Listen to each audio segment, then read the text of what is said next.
My name is Victoria, and I was known for one thing: I didn't tolerate nonsense. Not from anyone. Not ever. Friends who showed up late. Cut off.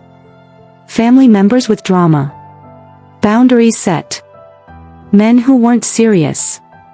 Blocked immediately. I had standards. I had self-respect. I wasn't one of those weak women who let people walk all over them. But at 32 years old, I sat alone in my apartment on a Friday night and realized something terrifying: I had no one. Not one single friend.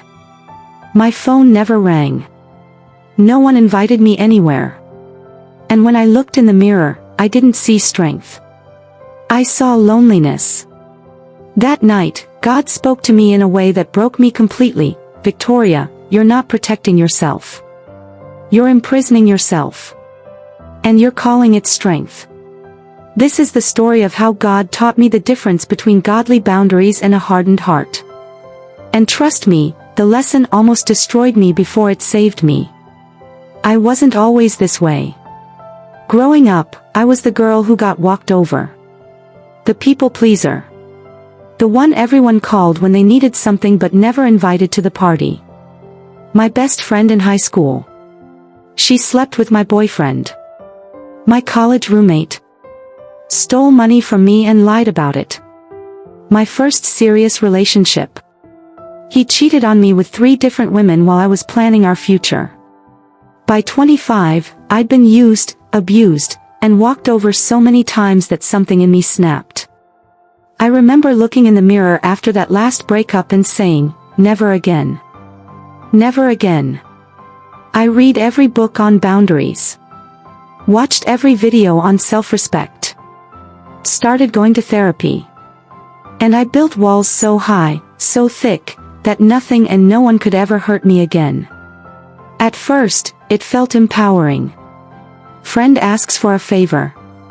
No, family member brings drama. I don't do drama, goodbye. Date doesn't text back within 2 hours. Clearly not interested, blocked. I had rules. So many rules. Never call me after 9 p.m. Never show up unannounced. Never cancel plans last minute. Never ask me for money. Never, never, never. My coworkers stopped inviting me to lunch. Victoria's just intense, I overheard one say. My family stopped calling.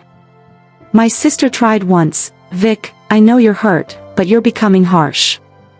I cut her off mid-sentence. I'm protecting myself. If you can't respect that, we don't need to talk. I told myself I was strong. Independent. I didn't need anybody. But deep down, a voice kept asking, then why are you so lonely? The pattern got worse. I went on a first date with a guy named Marcus. Nice guy, genuine, Christian, had his life together. We had coffee, talked for 2 hours. It was good. Really good. But on the way out, he got a phone call. Hey, sorry, just give me 1 second, he said. My entire body tensed. 1 second turned into 2 minutes. When he hung up and apologized, genuinely apologized, I was already done. You know what, Marcus? I don't think this is going to work. He looked confused. What? Why? You answered your phone on our date. That shows me where your priorities are. I deserve better. He tried to explain, it was his mom, she was sick. I didn't care. Rule broken. Next. I told my therapist about it, expecting validation.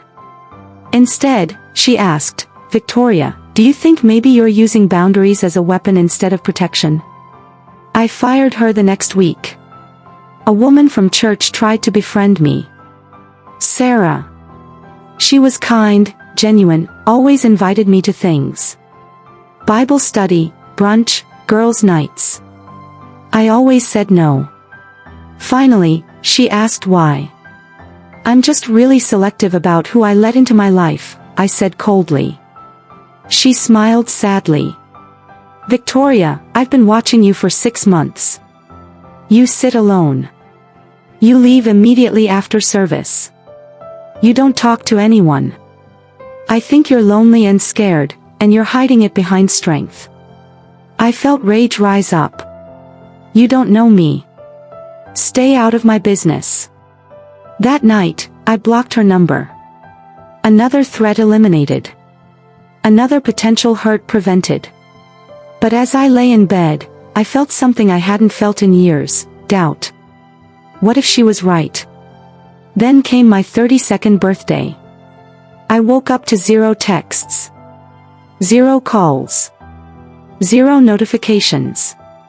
I scrolled through my contact list, numbers I'd blocked, people I'd cut off, relationships I'd ended.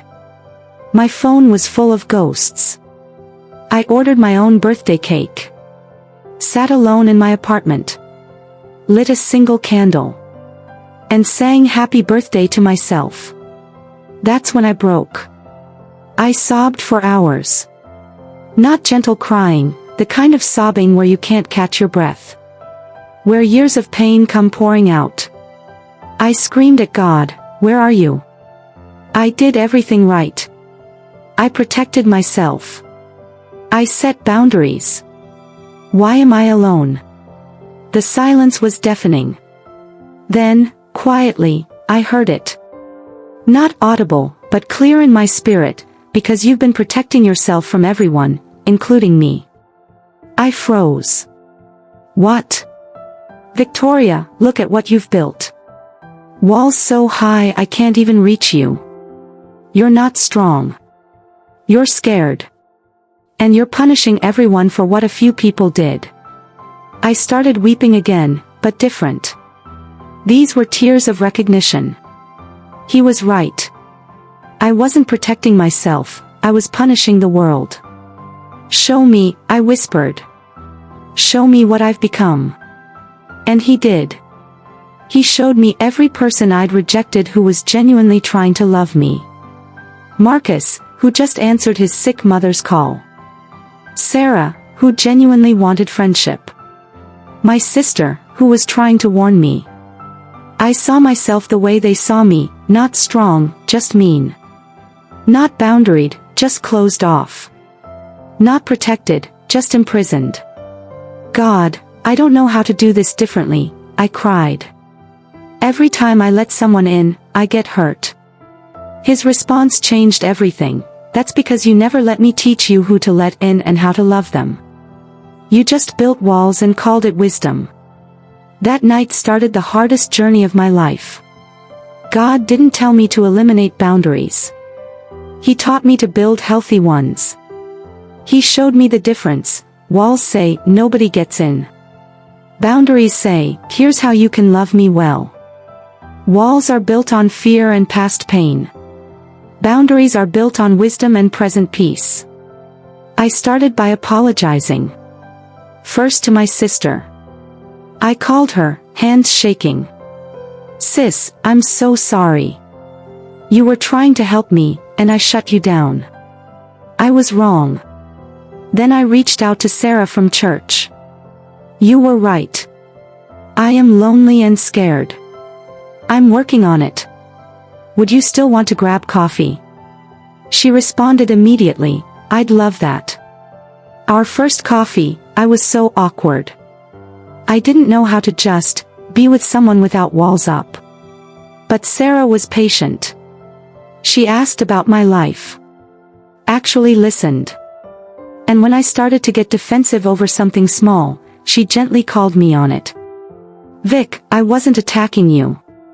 I was just asking a question. I felt my walls trying to go up. But this time, I breathed. And said something I'd never said before, you're right. I'm sorry. I'm still learning. Sarah smiled. We all are. That moment, being corrected and not rejected, changed something in me. God kept teaching me. He showed me I could say no without being mean. I could have standards without being harsh. I could protect my peace without isolating myself. I learned to discern instead of just reject. Some people genuinely meant harm, those needed hard boundaries. But most people were just imperfect humans trying their best, those needed grace. The biggest shift? I stopped punishing everyone for what a few people did. Just because one friend betrayed me didn't mean every friend would. Just because one man cheated didn't mean every man would. 6 months into my healing, I ran into Marcus. Remember him? The guy I rejected for answering his mom's call? My first instinct was to avoid him. But God nudged me, make it right. I walked up to him. Marcus, I owe you an apology. That date, the way I acted was wrong. You were being a good son and I punished you for it. I'm sorry. He was shocked. Well, thank you. That hurt more than you know. We talked for 20 minutes. Turns out his mom had passed away a few months after our date. The guilt I felt was crushing. Marcus, I am so sorry. If I'd just listened instead of judging. He smiled sadly. It's okay. We all have stuff we're working through. I hope you're healing. The grace in his response undid me. Before he left, he said something profound. Victoria, the strongest people I know are the ones who can be soft. Real strength isn't building walls. It's knowing when to open the gate. That night, I journaled everything God was teaching me. Strength without gentleness is just hardness. Boundaries without love are just walls. Protection without vulnerability is just prison. I was learning that Jesus was the perfect model. He had boundaries, he walked away from toxic people. But he also had grace, he ate with sinners. He was strong as a lion but gentle as a lamb. I wanted that. I wanted to be wise but not harsh. Strong but not hard. Protected but not isolated. Today, 2 years later, my life looks completely different. I have friends, real friends. People who know my story, my struggles, and love me anyway. I'm dating someone, a godly man who respects my boundaries, but I don't punish for being human. When he's late or forgets something, I extend grace. And he does the same for me. My sister and I talk every week. My family is back in my life. I'm learning that boundaries aren't about keeping everyone out, they're about letting the right people in the right way.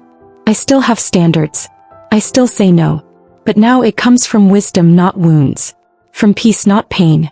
From love, not fear. If you're watching this and you've built walls like I did, hear me. God isn't asking you to be a doormat.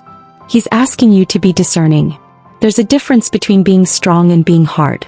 Between having boundaries and having barriers. Between protecting yourself and imprisoning yourself. Learn from my mistakes. Don't push away everyone because of what someone did. Let God show you who's safe. Let him teach you how to be soft and strong. Because the goal isn't to never get hurt again. It's to heal enough that hurt doesn't control you anymore. When God speaks, strength without gentleness is just hardness. Be strong and soft. If this message convicted or encouraged you, please like, share, and subscribe for more real testimonies.